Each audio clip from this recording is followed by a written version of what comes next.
নেত্রকোনার কেন্দ্রীয় সাধারণ কৃষকদের পাশে দাঁড়িয়েছে কৃষক দল। মাঠে নেমে ধান কাটায় সহায়তা করছেন দলটির নেতা কর্মীরা।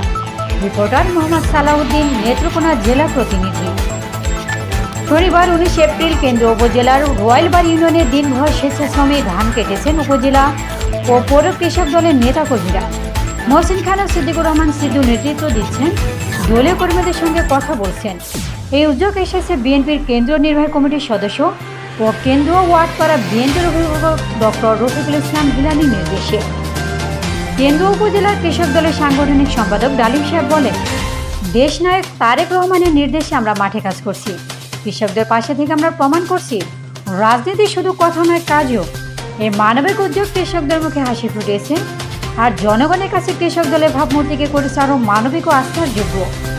ডক্টর রফিকুল ইসলাম হিলালি বলেন, এই উদ্যোগ শুধু কেন্দ্র নয়, এটা সারা দেশের জন্য উদাহরণ হতে পারে। কৃষক দলকে জানাই অভিনন্দন। কৃষকের পাশে রাজনীতি, এমন বার্তা নিয়ে মাঠে কৃষক দল। কেন্দ্রীয় তাদের এই ব্যতিক্রমী উদ্যোগ সবার কাছে পোশাক অনুপ্রেরণার গল্প হয়ে। সাম্যবাদী নিউজ ডেস্ক, আমরা সকলেই কথা বলি।